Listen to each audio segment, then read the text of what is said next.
अस्सलाम वालेकुम। आपने वाटर बेड के बारे में तो सुना होगा।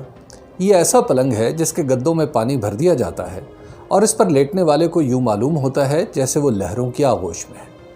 इस गद्दे की खसूसियत ये है कि इसे आप एक जगह से दबाएं तो इसके किसी दूसरे हिस्से में उभार पैदा हो जाएगा और कोई नहीं कह सकता कि ये उभार कहाँ दिखाई दे।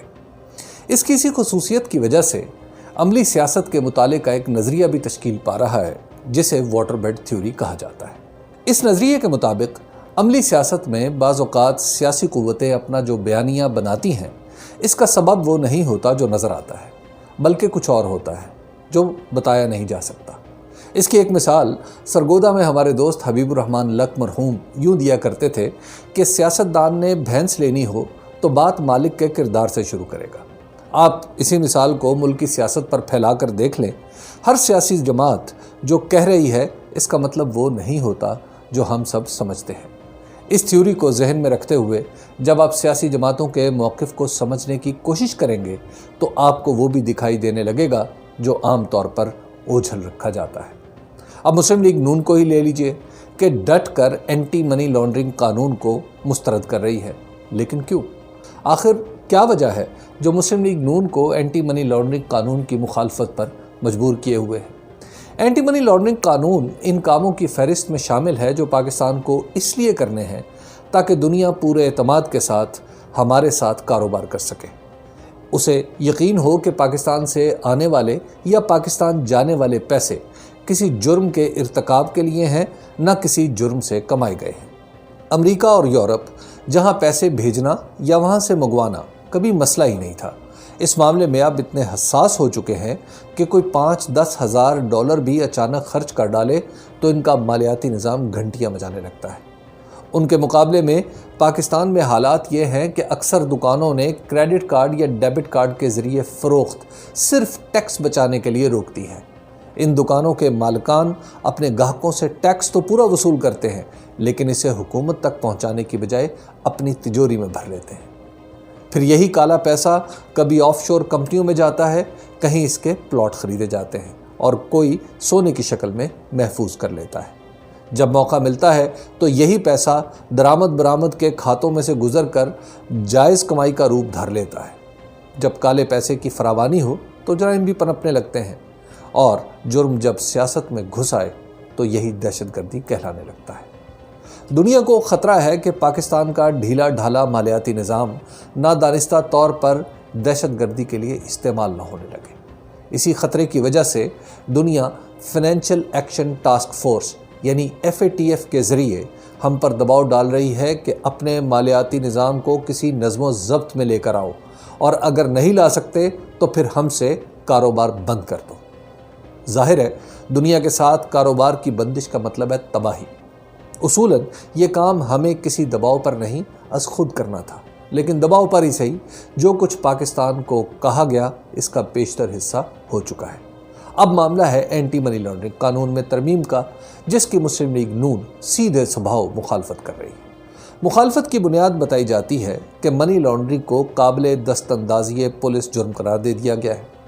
इसमें तफ्तीशी इदारों को गैर मामूली इख्तियार दिया गया है और हुकूमत इसका गलत इस्तेमाल करेगी।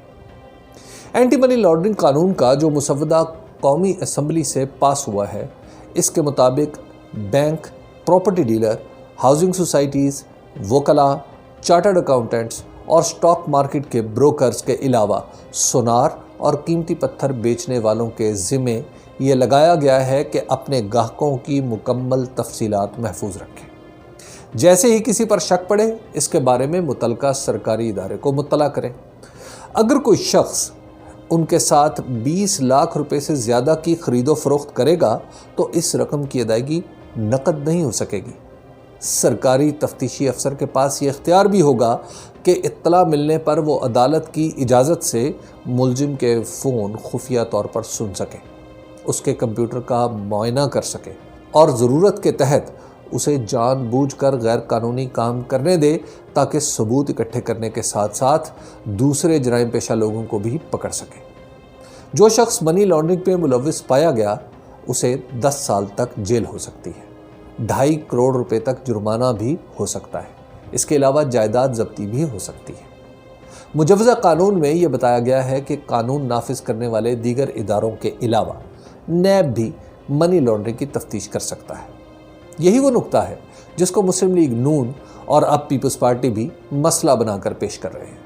یہ درست ہے کہ نیب کی غیر جانبداری اور پیشہ ورانہ صلاحیت پر بہت بڑے بڑے سوالیہ نشان ہیں، لیکن صرف نیب کو بنیاد بنا کر منی لانڈرنگ جیسے خطرناک جرم کے خلاف قانون سازی کے راستے میں روڑے اٹکانا کافی معلوم نہیں ہوتا۔ البتہ یہ اعتراض کسی درجے میں درست ہے کہ جن اداروں کو تفتیش کا اختیار دیا جا رہا ہے وہ اس کا غلط استعمال کریں گے، لیکن اختیار تو پولیس بھی غلط استعمال کرتی ہے۔ اب کیا اس سے اختیارات واپس لے لیں؟ اداروں کا نکمہ پن ہمارا آج کا مسئلہ نہیں، لیکن مجبوری یہ ہے کہ انہی کو اختیار بھی دینا ہے، ان سے کام بھی لینا ہے اور انہیں درست بھی کرنا ہے۔ یہ سب کچھ بیک وقت ہونا ہے۔ مسلم لیگ نون اور پیپلز پارٹی اپنے اپنے دور میں انہی اداروں سے کام لیتی رہی ہیں۔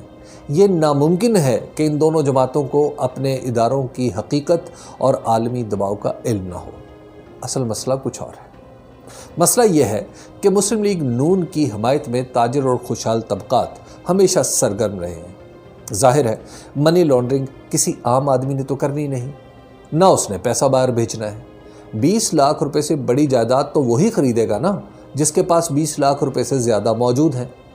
عام آدمی کو تو 20 لاکھ روپے کی جائیداد خریدنی پڑ جائے تو اس کی زندگی قرض چکاتے گزر جائے گی۔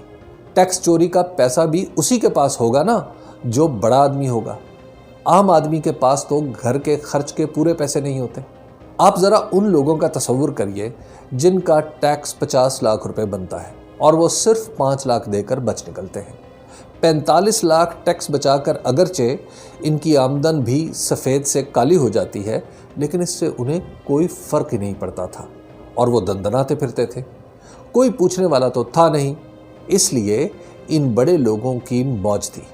نئے قانون کے بعد کالا پیسہ باہر بھیجنا بھی مشکل ہو جائے گا اور پاس رکھنا بھی۔ اب پوچھنے والے بھی ہوں گے اور پکڑنے والے بھی۔ ان بڑے لوگوں کو پوچھے جانا اچھا لگتا ہے، نہ پکڑے جانا۔ شاید یہ پہلا قانون ہے جو پاکستان میں صرف بڑے لوگوں کے لیے مصیبت بننے والا ہے۔ اس کی وجہ سے ہماری معیشت میں کچھ بہتری کے امکانات بھی پیدا ہوں گے۔ یہ سب سمجھنے کے باوجود مسلم لیگ نون کی طرف سے اس قانون کی مخالفت کا مطلب ہے کہ یہ غیر دانستہ طور پر انہی بڑے لوگوں کے مفادات کا تحفظ کر رہی ہے جن کی جیبیں چوری کے پیسوں سے بھری ہیں۔ اب آپ سمجھ گئے ہوں گے کہ واٹر بیڈ تھیوری کیا ہے۔ جان پر کالی کمائی والوں کی بنی ہے۔ ان کی آواز احسن اقبال اور رضا ربانی جیسے شرفاء اٹھا رہے ہیں۔